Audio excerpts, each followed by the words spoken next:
ಮಾಡಿದ್ರೆ, ಜಾತಿ ಸಮಾವೇಶಗಳನ್ನು ಮಾಡಿದ್ರೆ, ಅದು ನೋಡಿ ಜಾತಿ ಸಮಾವೇಶಗಳು ಮಾಡ್ತಾರೆ. ಸಿದ್ದರಾಮಯ್ಯನವರು ಜಾತಿ ಸಮಾವೇಶ ಮಾಡ್ತಾರೆ, ಮಾತಾಡೋದು ಎಲ್ಲ ಜಾತ್ಯತೀತ ಸಮಾಜದ ಬಗ್ಗೆ ಮಾತಾಡ್ತಾರೆ, ಜಾತಿ ಸಮಾವೇಶಗಳು ಮಾಡ್ತಾರೆ. ಲೋಹಿಯ ಒಂದು ಮಾತು ಹೇಳಿದ್ರು, ಏನಪ್ಪ ಅದು ಅಂತಂದ್ರೆ, ಜಾತಿ ವಾಸ್ತವಿಕ,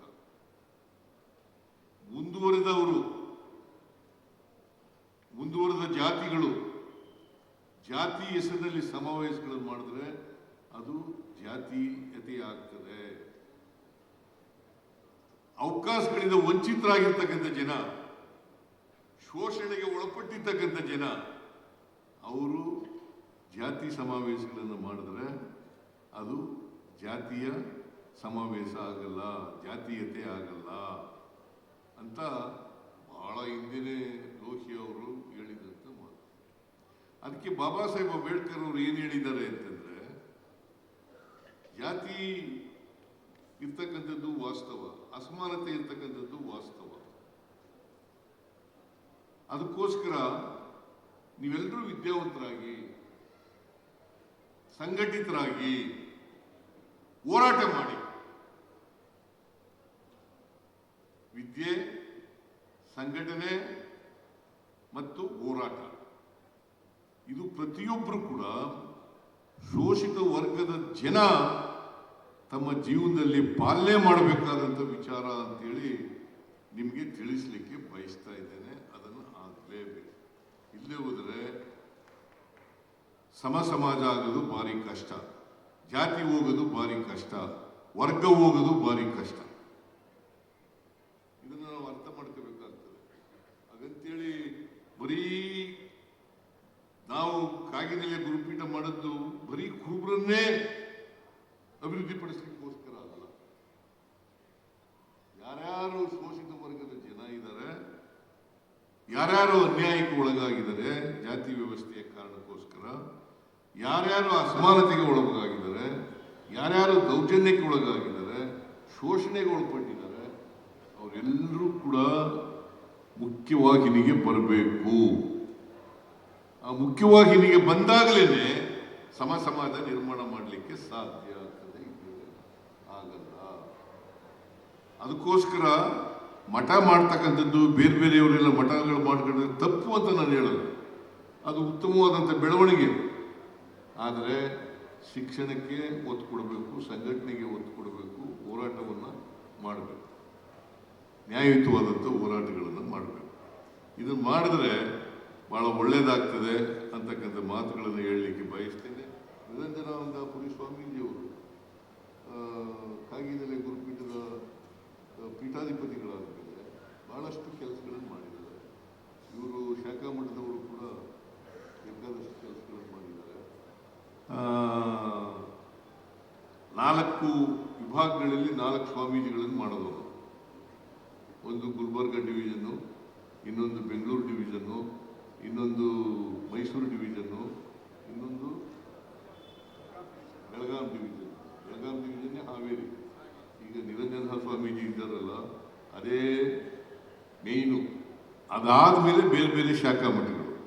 ಇವೆಲ್ಲ ಆದಮೇಲೆ ಈಗ ಅಭಿವೃದ್ಧಿ ಆಗ್ತಾ ಇದೆ. ಬಹಳ ಒಂದೇ ಸಾರಿ ಬದಲಾವಣೆ ಆಗ್ಬಿಡಲ್ಲ, ಒಂದೇ ಸಾರಿ ವೇಗವಾಗಿ ಮಾಡೋಕ್ಕಾಗಲ್ಲ. ಈ 33 ವರ್ಷಗಳಲ್ಲಿ ಸಾಕಷ್ಟು ಬೆಳವಣಿಗೆ ಆಗಿದೆ ಅಂತಕ್ಕಂಥದ್ದನ್ನು ತಾವು ಗುರುತಿಸಲಿಕ್ಕೆ ಸಾಧ್ಯ. ಅದರಿಂದ ಎಲ್ಲ ಸ್ವಾಮೀಜಿಗಳಿಗೆ ನಾನು ನನ್ನ ಕೃತಜ್ಞತೆಗಳನ್ನು ಸಲ್ಲಿಸಲಿಕ್ಕೆ ಬಯಸ್ತಾ ಇದ್ದೇನೆ. ಒಂದು ಮಾತ್ರ ನಾನು ಈ ಸಂದರ್ಭದಲ್ಲಿ ನಿಮ್ಮಲ್ಲಿ ಮನವಿ ಮಾಡೋದೇನಪ್ಪ ಅಂತಂದ್ರೆ, ಯಾವುದೇ ಕಾರಣಕ್ಕೆ ನಿಮ್ಮ ಮಕ್ಕಳನ್ನ ಅವಿದ್ಯಾವಂತರನ್ನಾಗಿ ಮಾಡಲಿಕ್ಕೆ ಬಿಡಬೇಡಿ. ವಿದ್ಯೆ ಇದ್ರೆ ಮಾತ್ರ ಸ್ವಾಭಿಮಾನ ಬೆಳೀಲಿಕ್ಕೆ ಸಾಧ್ಯ. ಸ್ವಾಭಿಮಾನ ಬೆಳೆದಾಗ ಮಾತ್ರ ಮನುಷ್ಯರಾಗಿ ಬಾಳಲಿಕ್ಕೆ ಸಾಧ್ಯ. ಇಲ್ಲಿ ಹೋದ್ರೆ ಗುಲಾಮ್ಗಿರಿ ಮನೆ ಮಾಡ್ಕೊಳ್ತಾರೆ. ಈಗ ನಾವು ನಮಗೆ ಗೊತ್ತಿಲ್ಲದಾಗೇನೆ ಒಬ್ಬ ಮೇಲ್ಜಾತಿನಲ್ಲಿ ಇರ್ತಕ್ಕಂಥ ಬಡವ ಬಂದ್ರೆ ಅವನಿಗೆ ನಮಸ್ಕಾರ ಸ್ವಾಮಿ, ಅದೇ ಒಬ್ಬ ದಲಿತ ಜಾತಿಗೆ ಸೇರಿದವನು ಅವನು ಶ್ರೀಮಂತನಾಗಿದ್ರು ಕೂಡ ವಿದ್ಯಾವಂತನಾಗಿದ್ರು ಕೂಡ ಏಕವಚನದಲ್ಲೂ ಮಾತಾಡಿಸ್ತಾನೆ. ಇದು ಗುಲಾಮಗಿರಿಯ ಸಂಖ್ಯೆ. ಇದು ಕಿತ್ತು ಒಗಿಬೇಕಾದ್ರೆ ವೈಚಾರಿಕತೆಯನ್ನು ಬೆಳೆಸ್ಕೋಬೇಕು, ವೈಜ್ಞಾನಿಕತೆಯನ್ನು ಬೆಳೆಸ್ಕೋಬೇಕು. ಅದು ಬೆಳೆಸ್ಕೊಂಡಾಗ ಮಾತ್ರ ಸ್ವಾಭಿಮಾನ ಬರಲಿಕ್ಕೆ ಸಾಧ್ಯ. ಸ್ವಾಭಿಮಾನಿಗಳಾಗಿ ಬದುಕ್ತಕ್ಕಂಥದ್ದು ದುರಹಂಕಾರ ಅಲ್ಲ. ಕೆಲವರಿಗೆ ನನ್ನನ್ನ ನೋಡಿದಾಗ ಸಿದ್ದರಾಮಯ್ಯನಿಗೆ ದುರಹಂಕಾರ ಅಂತಾರೆ. ನಾನು ಸ್ವಾಭಿಮಾನಿ ಅಷ್ಟೇನೆ. ಕೆಲವರು ಸಿದ್ದರಾಮಯ್ಯನಿಗೆ ಬಹಳ ದುರಹಂಕಾರ ಅಂತಾರೆ.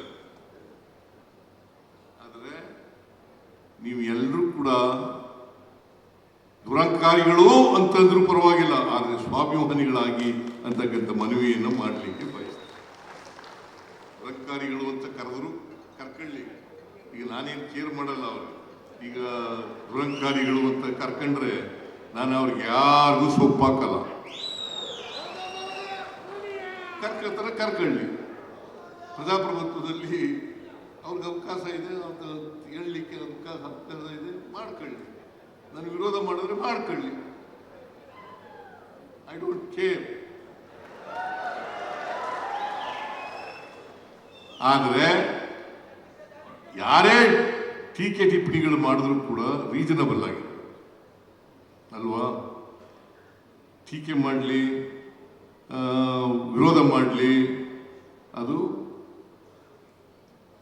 ರೀಸನಬಲ್ ಆಗಿರಬೇಕು, ಕನ್ಸ್ಟ್ರಕ್ಟಿವ್ ಆಗಿರಬೇಕು. ಅದೇನೇ ಇರಲಿ, ನಾನು ಅದ್ರ ಬಗ್ಗೆ ಹೆಚ್ಚು ಮಾತಾಡಕ್ಕೆ ಹೋಗಲ್ಲ. ಇವತ್ತು ಒಳ್ಳೆ ಶಾಖಾ ಮಠ ನಿರ್ಮಾಣ ಆಗಿದೆ ಬೆಂಗಳೂರಿನಲ್ಲಿ. ಒಂದು ಸ್ವಲ್ಪ ಏನಪ್ಪ ಅಂದರೆ ಬೆಂಗಳೂರಿಂದ ದೂರ ಅನ್ನೋದು ಬಿಟ್ಟರೆ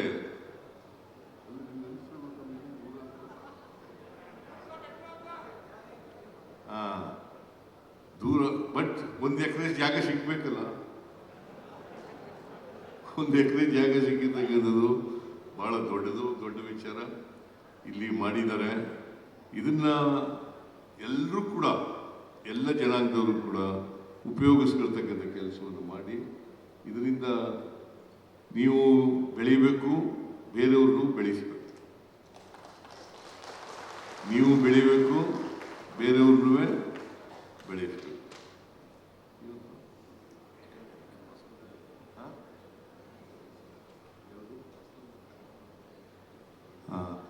ಸರಿ, ನೀನು ಏನೇನೋ ಹೇಳ್ತೀಯ ನಡೆಯಪ್ಪ. ಈಗ ರೇವಣ್ಣ ಇದ್ದಾನಲ್ಲ, ಈ ರೇವಣ್ಣ ಎಲ್ಲನೂ ನನಗೆ ಹೇಳಿ ಮಾಡಿಸವನೇ ಇವನು.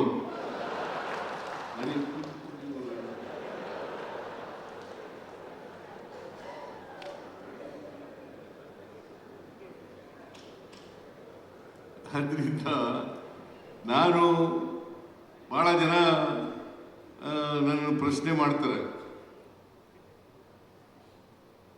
ಸಿದ್ದರಾಮಯ್ಯ ಏನ್ ಮಾಡಿದನು ಜಾತಿಗೆ ಅಂತ ಪ್ರಶ್ನೆನೂ ಮಾಡ್ತಾರೆ ಕೆಲವರು ಅಲ್ವಾ?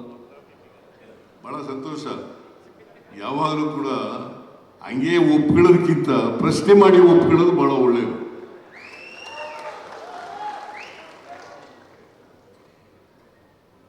ಈಗ ಮೈಸೂರಿನಲ್ಲಿ ಯಾಂಗಳ್ಳಿ ಅಂತ ಇದೆ ಒಂದು ಊರು. ಅಲ್ಲಿ 12 ಎಕರೆ ಜಮೀನು ಕೊಡಿಸಿದೆ ಹಿಂದೆ. ಅದು ಬಿಲ್ಡಿಂಗ್ ಕಟ್ಟಕ್ಕೆ ಶುರು ಮಾಡ್ತು. ಅದು ಹಂಗೆ ಯಾರೋ ಕಟ್ಟವ್ರು ಅರ್ಧಕ್ಕೆ ಬಿಟ್ಬಿಟ್ಟು ಹೊಂಟೋದ್ರು. ಅದಕ್ಕೆ ಕಟ್ಟಲಿಲ್ಲ. ಅದು ಪೂರ್ಣಗೊಳಿಸ್ತೀವಿ ಅಂತಕ್ಕಂಥ ಮಾತುಗಳನ್ನು ಹೇಳಲಿಕ್ಕೆ ಬಯಸ್ತಾ ಇದ್ದಾರೆ.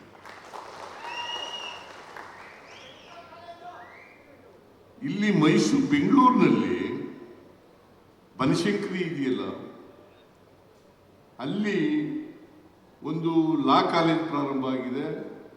ಮತ್ತೆ IAS, IPS, IRS, IFS ಮಾಡ್ತಕ್ಕಂಥವ್ರಿಗೆ ಕೋಚಿಂಗ್ ಕೊಡ್ತಕ್ಕಂಥದ್ದು ಕೂಡ ಪ್ರಾರಂಭ ಆಗಿದೆ. ಅಲ್ಲಿ ಒಂದು ಬಿಲ್ಡಿಂಗ್ ಕೂಡ ಕಟ್ಟಿಸಿದ್ದೀವಿ. ಬೈತಿ ಸುರೇಶ್ನೇ ಅರ್ಧಂಬರ್ಧಾಗಿತ್ತು, ಪೂರ್ಣಗೊಳಿಸ್ತಕ್ಕಂಥ ಕೆಲಸ ಮಾಡಿದ್ದೀವಿ. ಆಮೇಲೆ ಕುರುಬರ ಸಂಘ ಈ ಕುರುಬರ ಸಂಘ ಇದೆಯಲ್ಲ, ಇದು ಬಹಳ ಹಳೆಯ ಬಿಲ್ಡಿಂಗ್ ಆಗ್ಬಿಟ್ಟಿತ್ತು, ಸರಿಯಾಗಿರ್ಲಿ, ಅದು ಶಿಥಿಲ ಆಗ್ತಕ್ಕಂಥ ಪರಿಸ್ಥಿತಿ ಬಂದಿತ್ತು. ಅದನ್ನ ಕುರುಬರ ಸಂಘದವರು, ಪ್ರದೇಶ ಕುರುಬರ ಸಂಘದವರು ಹೊಸ ಬಿಲ್ಡಿಂಗ್ ಮಾಡಬೇಕು ಅಂತ ಹೇಳಿದ್ರು. ಆಮೇಲೆ ಅದಕ್ಕೆ ಸುಮಾರು 34 ಕೋಟಿ ರೂಪಾಯಿಗಳಲ್ಲಿ ಈಗ ಡಿಮಾಲಿಷ್ ಮಾಡಿದ್ದೀವಿ. ಪ್ಲಾನ್ ಸ್ಯಾಂಕ್ಷನ್ ಆದಮೇಲೆ ಹೊಸ ಬಿಲ್ಡಿಂಗ್ ಅನ್ನ ಕಟ್ತಕ್ಕಂಥ ಕೆಲಸವನ್ನ ಮಾಡ್ತೇವೆ. ಬಹಳ ಹಳೆಯ ಬಿಲ್ಡಿಂಗ್ ಗಾಂಧಿನಗರದಲ್ಲಿ. ಆಮೇಲೆ ಇದ್ರ ಪ್ರಾಪರ್ಟಿ ಇದೆಯಲ್ಲ, ಮಲ್ಯ ಆಸ್ಪತ್ರೆ ಪಕ್ಕದಲ್ಲಿರೋ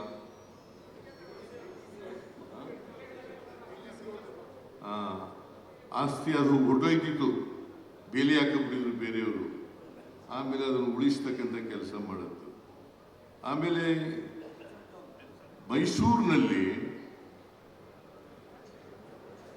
ಹೆಣ್ಣು ಮಕ್ಕಳಿಗೆ 300 ಜನ ಹೆಣ್ಣು ಮಕ್ಕಳಿಗೆ ಒಂದು ಹಾಸ್ಟೆಲ್ ಮಾಡ್ತಕ್ಕಂಥದ್ದು, ಅದರ ಪಕ್ಕದಲ್ಲೇ ಒಂದು ಸಮುದಾಯ ಭವನ ಮಾಡ್ತಕ್ಕಂಥದ್ದು, ಮತ್ತು ಮೈಸೂರು ನಗರದಲ್ಲಿ IAS IPS ಸ್ಪರ್ಧಾತ್ಮಕ ಪರೀಕ್ಷೆಗಳಲ್ಲಿ ಭಾಗವಹಿಸಲಿಕ್ಕೆ ಅವಕಾಶವನ್ನು ಕಲ್ಪಿಸ್ಕೊಡ್ತಕ್ಕಂಥ ಕೆಲಸವನ್ನು ಮಾಡ್ತಾ ಇದ್ದೀವಿ.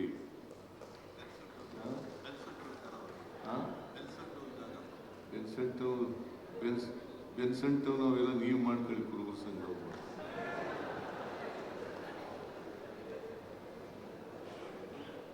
ಬನಶಂಕರಿನಲ್ಲಿ 150 ವಿದ್ಯಾರ್ಥಿಗಳಿರ್ತಕ್ಕಂಥ ಒಂದು ಕಟ್ಟಡವನ್ನ ಕಟ್ಟಿಸ್ತಕ್ಕಂಥ ವಿದ್ಯಾರ್ಥಿ ನಿಲಯವನ್ನ ಮಾಡ್ತಕ್ಕಂಥ ಕೆಲಸವನ್ನ ಮಾಡ್ತೀವಿ.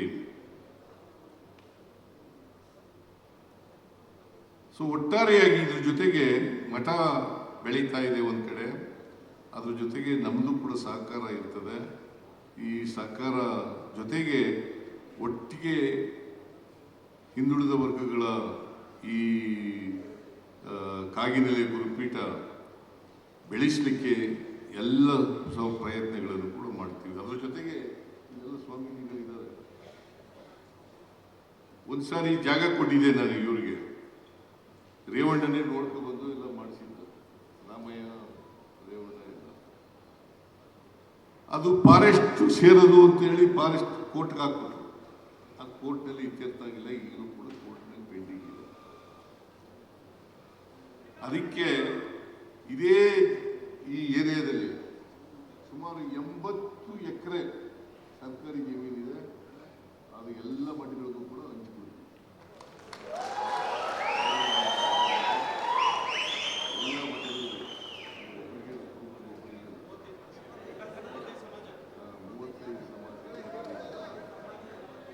ಹಂಚತಕ್ಕಂಥ ಕೆಲಸ ಮಾಡ್ತೀವಿ. ಆಮೇಲೆ ಈ ಹಿಂದುಳಿದ ವರ್ಗಗಳ ಒಕ್ಕೂಟದ ಸ್ವಾಮೀಜಿಗಳೆಲ್ಲ ಬಂದಿದ್ರು. ಒಂದು ನಮಗೆಲ್ಲ ಸ್ವಲ್ಪ ಅನುದಾನ ಕೊಡಬೇಕು ಅಂತ ಹೇಳಿದ್ರು. ಅನುದಾನನೂ ಕೂಡ ಕೊಡುತ್ತೇನೆ ಅಂತಕ್ಕಂಥ ಮಾತುಗಳನ್ನು ಹೇಳಲಿಕ್ಕೆ ಕ್ಯಾಬಿನೆಟ್, ಯಾಕಂದ್ರೆ ಬಜೆಟ್ನಲ್ಲಿ ಇಲ್ಲ, ಅದಕ್ಕೋಸ್ಕರ ಕ್ಯಾಬಿನೆಟ್ ಮುಂದೆ ಬರಬೇಕಾಗ್ತದೆ. ಕ್ಯಾಬಿನೆಟ್ನಲ್ಲಿ ಅದನ್ನು ಮಾಡ್ತಕ್ಕಂಥ ಕೆಲಸವನ್ನು ಕೂಡ ಮಾಡ್ತೇವೆ.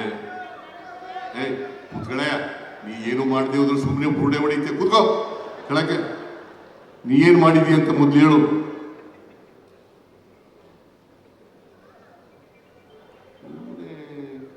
ಏನು ಮಾಡೋದಿಲ್ಲ, ಸುಮ್ಮನೆ ಬುರುಡೆ ಹೊಡೆಯೋದು.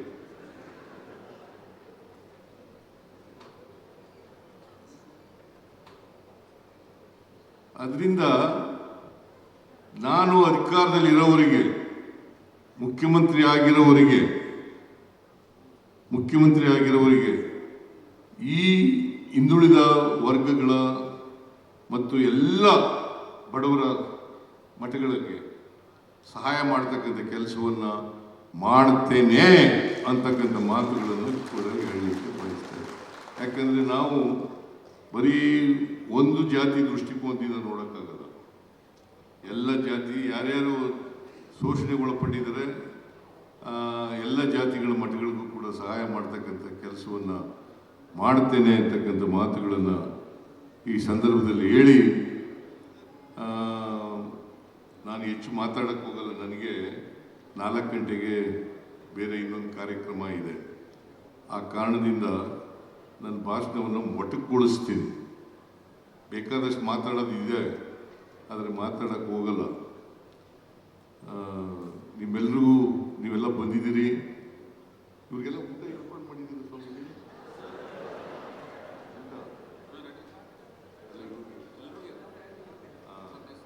ದಯಮಾಡಿ ಎಲ್ಲ ಊಟ ಮಾಡ್ಕೊಂಡು ಹೋಗಿ, ಜೊತೆಗೆ ಮಠಕ್ಕೆ ಸಹಾಯ ಮಾಡಿ. ಆಮೇಲೆ ಈ ಮಠ ಮಾಡಿದ್ವಲ್ಲ, ಆಗ ಈ ಮೊದಲನೇ ಗುರುಗಳಾದವರು ಪರಮ ಪೂಜ್ಯ ತಾರಕಾನಂದ ಪುರಿ ಮಹಾಸ್ವಾಮಿಗಳು ಅವರ 19ನೇ ಪುಣ್ಯತಿಥಿ. 19ನೇ ಪುಣ್ಯತಿಥಿ ತಾರಕಾನಂದ ನಂಜನಗೂಡಿನವರು ತಾರಕಾನಂದಪುರಿ ಸ್ವಾಮೀಜಿ ಅವರೇ ಮೊದಲನೇ ಗುರುಗಳು. 92ನೇ ಇಸ್ವಿನಲ್ಲಿ ಮೊದಲನೇ ಗುರುಗಳಾದವರು ಅವರು. ಆಮೇಲೆ ಇವರೆಲ್ಲ ಆದರು. ಸೊ ಅವರ ಪುಣ್ಯತಿಥಿ ಇವತ್ತು ಇದೆ. ಈ ಪುಣ್ಯತಿಥಿ ದಿನದಂದೇ ಈ ಶಾಖಾ ಮಠ ಉದ್ಘಾಟನೆ ಆಗ್ತಾ ಇದೆ. ಇದು ಕಾಕತಾಳೀಯ. ಅವರು ನಿರಂಜನಾನಂದಪುರಿ ಸ್ವಾಮೀಜಿಯವರು, ಅವ್ರಿಗೆ ಭಾಳ ಭಕ್ತಿ ಇದೆ. ಮೊದಲನೇ ಗುರುಗಳ ಬಗ್ಗೆ ಭಾಳ ಭಕ್ತಿ ಇದೆ. ಅದಕ್ಕೋಸ್ಕರವಾಗಿ ಅವರ ಭಾವಚಿತ್ರನೂ ಕೂಡ ಇಲ್ಲಿ ಇದೆ. ಅವರಿಗೆ ನಾವು ಗೌರವವನ್ನು ಕೂಡ ಅರ್ಪಣೆ ಮಾಡಿದ್ದೀವಿ. ಅವರು ಹಾಕಿಕೊಟ್ಟಂಥ ಮೊದಲನೇ ಗುರುಗಳು ಅವ್ರು ಹಾಕಿಕೊಟ್ಟಂಥ ದಾರಿ ಇದೆಯಲ್ಲ, ಆ ದಾರಿಯಲ್ಲಿ ನಡೀತಕ್ಕಂಥ ಪ್ರಯತ್ನವನ್ನು ಎಲ್ಲ ಸ್ವಾಮೀಜಿಗಳು ಕೂಡ ಮಾಡಬೇಕು ಅಂತಕ್ಕಂಥ ಮಾತುಗಳನ್ನು ಹೇಳಿ ಅವರಿಂದ ಸ್ಫೂರ್ತಿಯನ್ನು ಪಡ್ಕೊಳ್ತಕ್ಕಂಥ ಕೆಲಸ ಆಗಲಿ ಅಂತಕ್ಕಂಥ ಮಾತುಗಳನ್ನು ಹೇಳಿ ಅವರಿಗೆ ನಾನು ವಿಶೇಷವಾದಂಥ ಗೌರವವನ್ನು ಸಲ್ಲಿಸಲಿಕ್ಕೆ ಬಯಸ್ತಾ ಇದ್ದೇನೆ ಅಂತ ಹೇಳ್ತಾ ನಿಮ್ಮೆಲ್ಲರಿಗೂ ಶುಭವಾಗಲಿ ಅಂತ ಕೋರಿ ನನ್ನ ಮಾತುಗಳನ್ನು ಮುಗಿಸ್ತೇನೆ. ಜೈ ಹಿಂದ್, ಜೈ ಕರ್ನಾಟಕ.